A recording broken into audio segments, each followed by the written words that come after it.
प्यारे बच्चों, आज के इस वीडियो में हम सीखेंगे बहुभुज के अंत्यकोणों का योग ज्ञात करना। सबसे पहले तो आपको ये जानकारी होनी चाहिए कि बहुभुज होता क्या है। बहुभुज एक ऐसी सरल बंद आकृति होती है जिसमें कम से कम 3 भुजाएं होती हैं, जैसे त्रिभुज, चतुर्भुज, पंचभुज, षष्ठभुज, अष्टभुज आदि। अब आपने देखा होगा कि अक्सर बच्चों को सिर्फ त्रिभुज के 3 कोणों का योग पता होता है या चतुर्भुज के 4 कोणों का योग पता होता है। अगर बच्चों से ये पूछ लिया जाए कि पंचभुज के 5 कोणों का योग क्या होता है या षष्ठभुज के 6 कोणों का योग क्या होता है, तो बच्चे कंफ्यूज हो जाते हैं, उनको मालूम नहीं होता। या त्रिभुज या चतुर्भुज के भी अंत्य कोणों का योग उनको रटा हुआ होता है। तो हम एक फॉर्मूले के माध्यम से आपको बताएंगे कि त्रिभुज, चतुर्भुज, पंचभुज, षष्ठभुज या अष्टभुज के अंत्य कोणों का योग क्या होता है। तो जैसा आप जानते हैं, त्रिभुज के अंदर 3 भुजाएं होती हैं और त्रिभुज के तीनों कोणों का योग आप जानते हैं 180 डिग्री होता है। लेकिन हम इसको एक सूत्र के माध्यम से आपको बताएंगे। तो वह सूत्र है, n भुजाओं वाले बहुभुज के अंत्य कोणों का योग अगर निकालना हो तो आप फॉर्मूला लगाएंगे n-2 गुणा 180।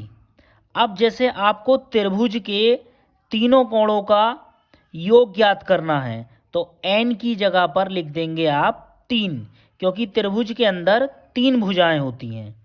तो यहाँ पर इस फॉर्मूले में n की जगह आप 3 लिखेंगे, -2 गुणा 180, 3 में से 2 को घटाएंगे 1 गुणा 180, 180 की 1 से गुणा करेंगे 180 डिग्री। तो इस फॉर्मूले के माध्यम से आपने ये सीखा कि त्रिभुज के तीनों कोणों का योगफल 180 कैसे होता है। अब आप आगे चलेंगे और आप आगे देखेंगे चतुर्भुज के चारों कोणों का योग कितना होता है। तो चतुर्भुज में आप जानते हैं 4 भुजाएं होती हैं, तो फॉर्मूला वही है n-2 गुणा 180। n की जगह पर आप लिख देंगे 4, -2 गुणा 180, 4 में से 2 हटाएंगे 2 गुणा 180, 180 की 2 से गुणा करेंगे 360 डिग्री। तो चतुर्भुज के चारों कोणों का योग अब आपको रटने की आवश्यकता नहीं है, अब आपने सूत्र के माध्यम से चतुर्भुज के चारों कोणों का योग ज्ञात करना सीख लिया है। त्रिभुज के तीनों कोणों का योग भी आपको चतुर्भुज से पहले बताया।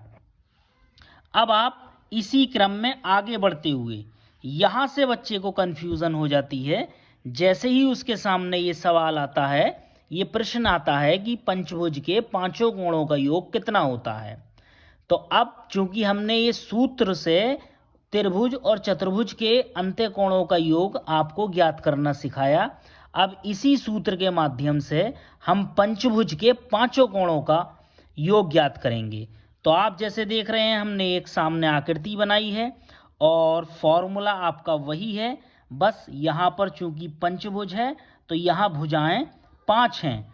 तो सूत्र n-2 गुणा 180 में n की जगह पर आप 5 लिखेंगे, 5 - 2 गुणा 180, 5 में से जब आप 2 घटाएंगे तो 3 बचेगा गुणा 180, 180 की 3 से आप गुणा करेंगे तो आएगा आपका 540 डिग्री।